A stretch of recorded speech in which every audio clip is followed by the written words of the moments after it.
And Herbster, today is an exciting day.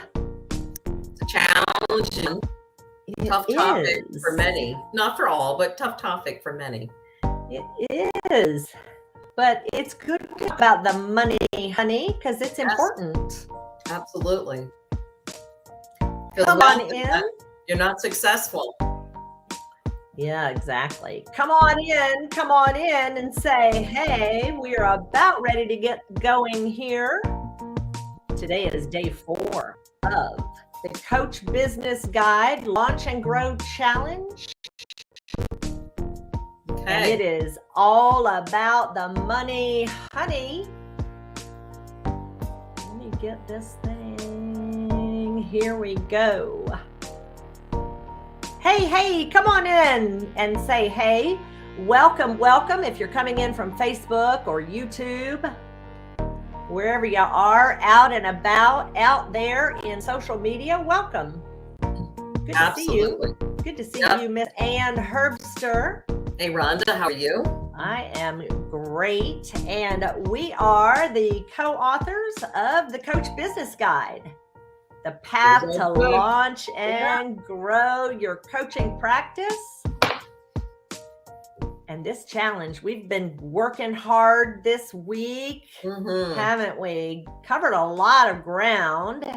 So if you've joined us, we're excited to have you come back and work through some of these really significant things. What have we covered this week?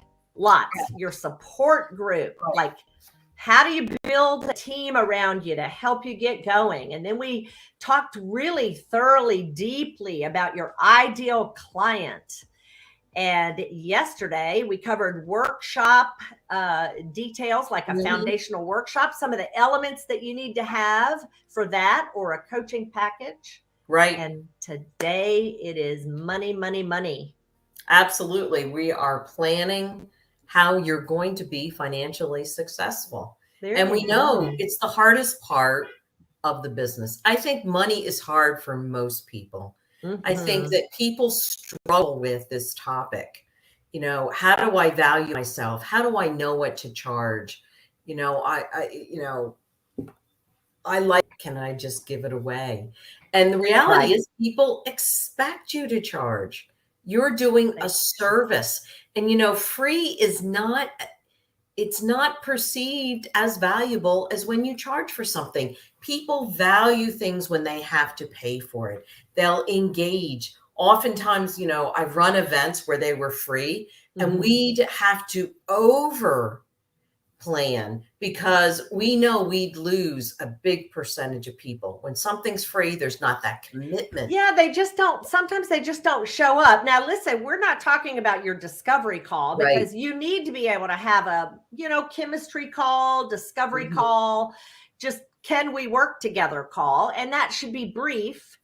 And most people would expect that to be at no charge, but generally speaking, they expect you to charge them for your services. Right.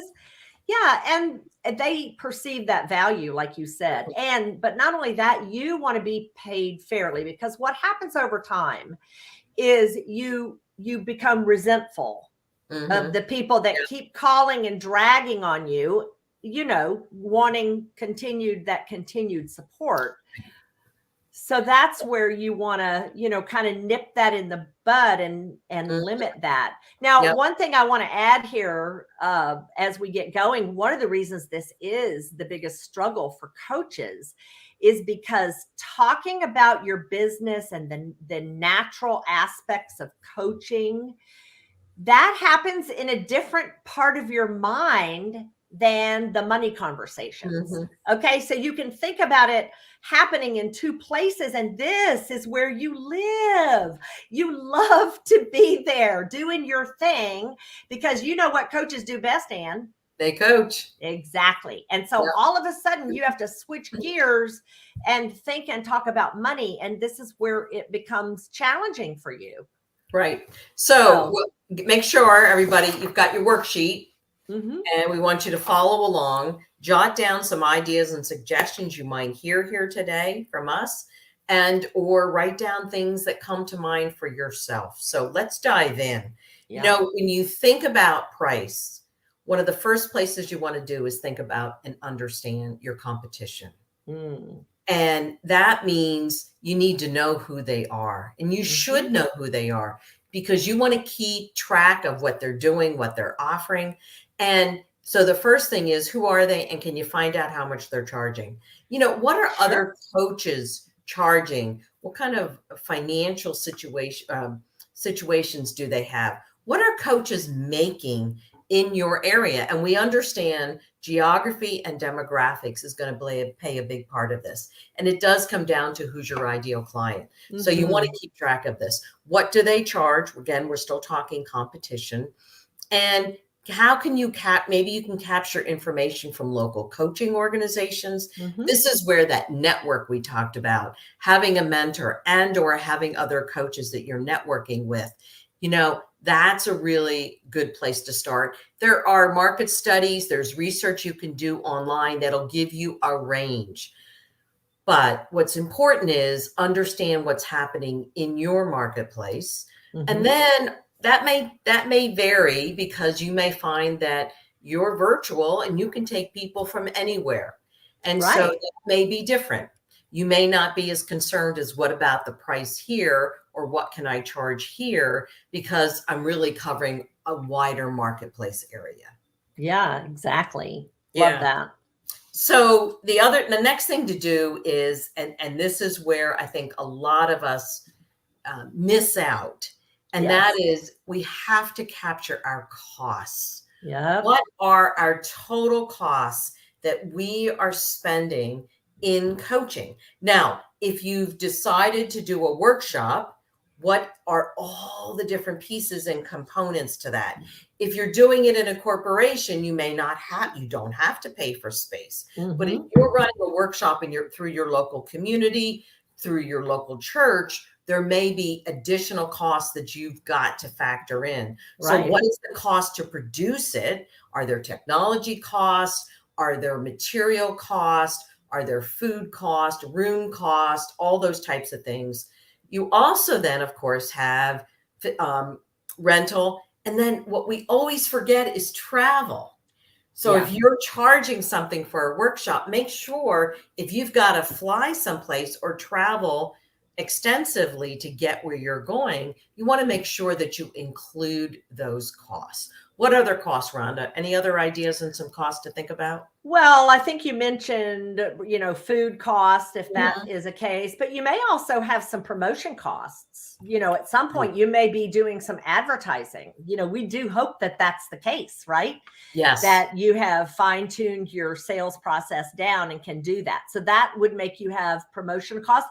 Maybe you are passing out forms or something, or invitations at the networking events, or maybe you have to hire somebody to help you. In the training. The big thing, though, to think about in cost is your material costs.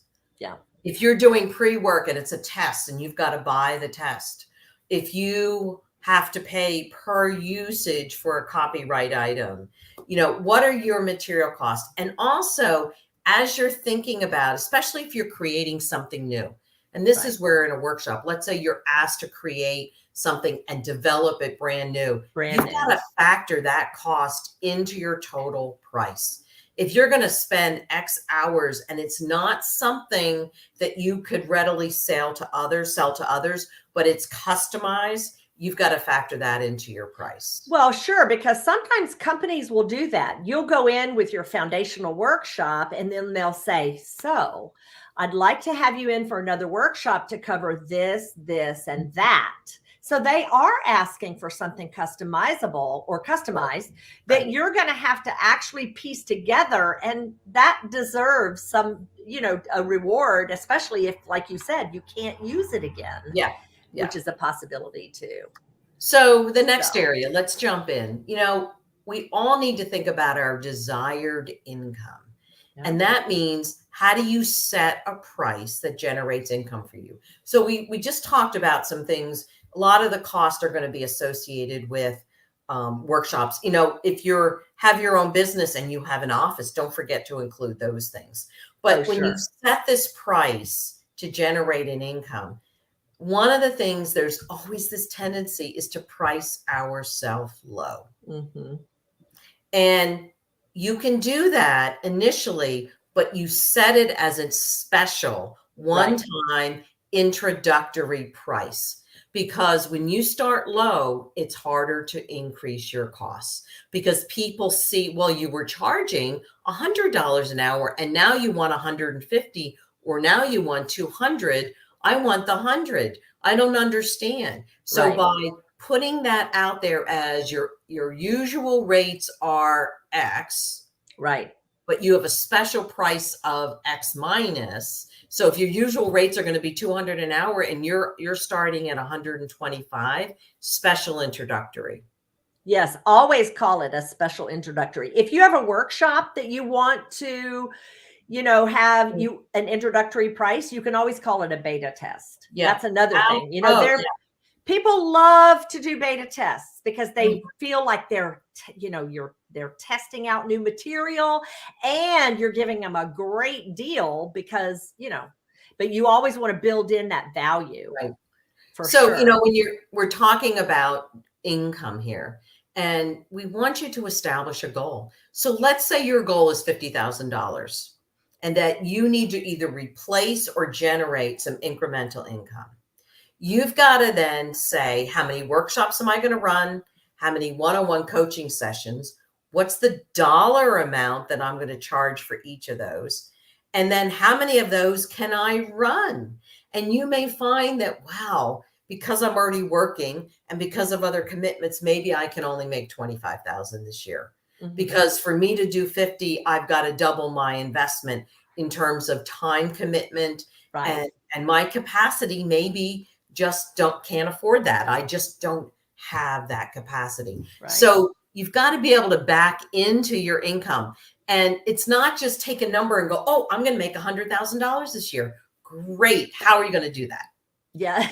You know what? I just have to say, it's so interesting to hear people say, how much money do you want to make? 6 figures. Yeah. Yes. Like, what does that mean? It doesn't mean anything to your mind. Absolutely nothing. And is it realistic? Like, can you really get to that number? Well, yes, some people absolutely can. But you've got to understand how much you have to work to get there and what prices you have to charge. And can your ideal client afford that price? Right. So you may have to get there, but it might mean extra hours commitment, or you may need to change your ideal client and say, I need to focus on an ideal client that can afford what I need to charge. But it really will give you the foundational information that you need in order to make these decisions. This is why you have to do all of this research. You have to set your price. You have to create your workshop or your package, and then you have to set your price, and then you have to figure out how many of those do you have to do this year. Right. In order to meet that goal that you have that is an actual dollar amount. Yeah. And let me interject here for a second. Your total income also needs to include expenses for any technology. You know, it needs to, if you're using virtual, if you're having added staff. So just make sure it's not just, oh, here's my workshops. This is how much I'm going to make. What percentage of that are you going to make after expenses? That's an important number for you to consider. And as we mentioned this earlier, I think, Rhonda, you know, if you're committing, let's say you're committing 10 hours a week to coaching, that's not 10 hours a week of workshops and coaching. You've got to carve out 40-50% of that time to running your business. Yes. It takes time. And so you've got to make sure that you can afford to take that time and then figure out what's left and how much money can I make from what time's left over. And you have to be disciplined about it too. Yeah. Like once you have all of this information, you know, you've got your costs captured, you understand the price that's going to generate, how many of these you have to do. Mhm. Then you need to discipline yourself to actually do those things. Yeah. Work at getting those 5 coaching clients a month, or the 3 workshops a month to lead to X number of coaching clients, whatever it is, for you. And we do have a formula in the book that we want you to be sure to use. Right. And there's a worksheet there that I think will help you do this. Mhm. So we talked about income. One of the things is set a financial goal. Yep. And For set a sure. financial goal that includes not just how much money you want to make, but how much can you afford to spend? Because Mhm. there is the old adage, you got to spend money to make money. Yes, you do. Right. But we talked about in our book, there are things you can do there are things, there are technology that's free. Yeah. Your starter technology can be free. Yes. You don't have to spend money on expensive things to get started as you're launching. So identify those expenses that you absolutely have to have. Look at how much money you're going to make. Look at what's left over and say, is this worth my investment? And if not, what do I need to change? Charge more, spend more hours, get some resources that's going to help maybe go out and help me with my marketing. Because, I'm not really good at marketing. Let me go find somebody who can do social media for me. There's a lot of ways that you can save on this, but set those goals and then make sure that you can do that. And you know what? And another thing too, Anne, if particularly for some of you who are on a shoestring, or you've already spent tens of thousands of dollars on your certification, right? You can do these things on a shoestring. And absolutely. Yeah, the other thing too is sometimes you can't even give them away to somebody until you do them first. Just because you don't understand it, nor do you value it enough to pay somebody for it. That's Absolutely. sort of kind of how it works. But, we want you to be encouraged because you can do it. You can do it on a shoestring for sure, using some of those services you mentioned. Absolutely. Yeah. So Rhonda, let's talk, each of us needs to have a money mindset. Well, you already have one. You have a money mindset, and it's controlling you and what you earn and how much you price and all of these things. You already have it. Yeah. And it's got to be a positive one, not the, I have to ask to get paid, or, I got to come up with the price. Rhonda, what is it that you always say to me about your money mindset? What is it? Well, you will only charge for your services what you believe in your mind, what you are worth. And we want you to write that down. So I'm going to repeat it. Yeah. You will only charge for your services what you believe in your mind you are worth. And I'm going to pop that in the chat box so that you can grab it. Because it's that true. It is an absolute truism. You're only going to charge for what you believe in your mind. So some of you may need coaching around this. We just want you to really think that through. That may be a powerful coach for you to hire at some point for you. Yeah.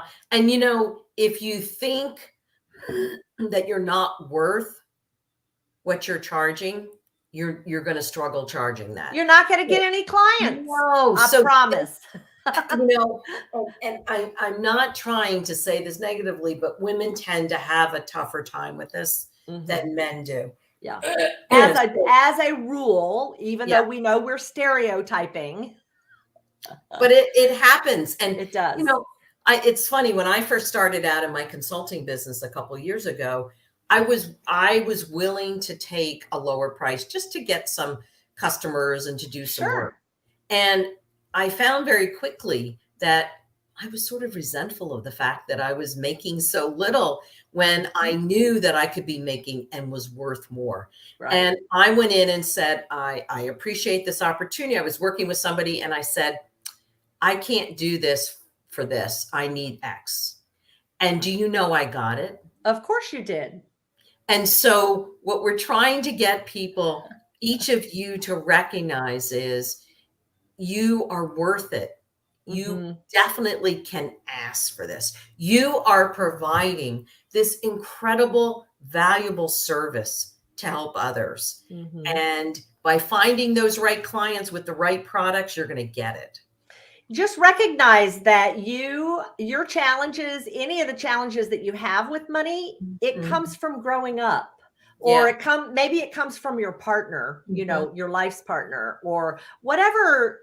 It comes from your past. That's where your money mindset comes from. It comes from growing up. Yeah.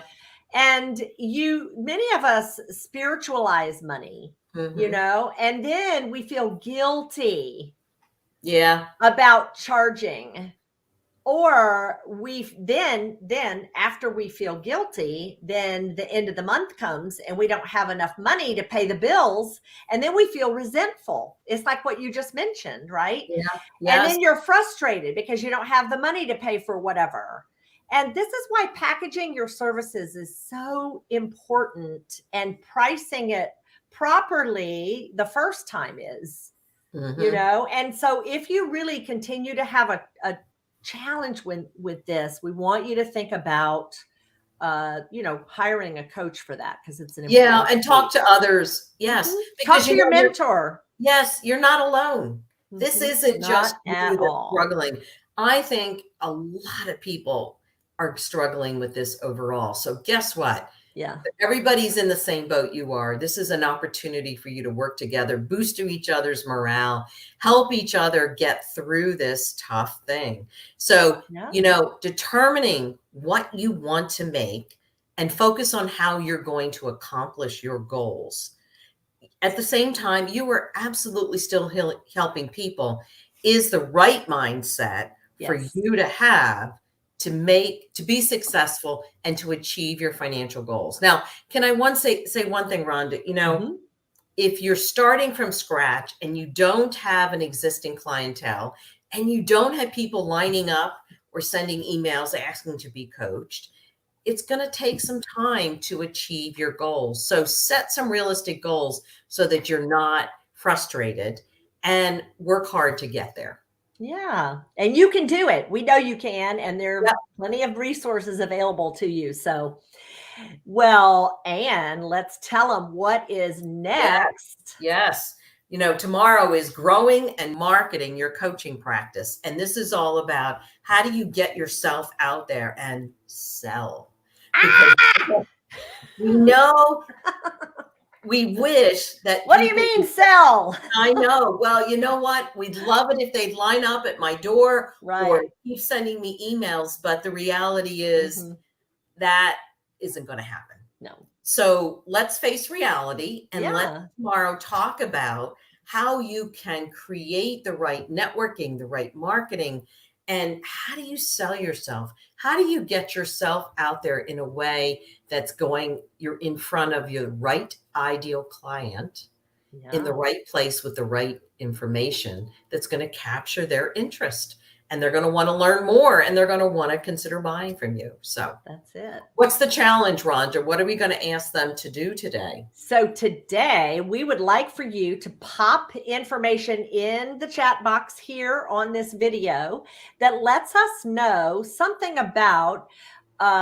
your plan for like, I have set a goal, or I am researching my competition. So either any activity that you're doing around pricing and around money, we want you just to be as vague as you want. We just want you to know that you did it. Absolutely. And so get that into the chat box, because tomorrow we are going to be announcing our prize. Let's tell them what that is, Anne. It is. And everybody who completes the challenge, hits all 5 days, we are going to send you free our exercise book that contains 53 exercises from our book, the Coach Business Guide. So the exercises come from here, and they can be downloadable. They can be printed off. You can fill them in using Adobe or whatever.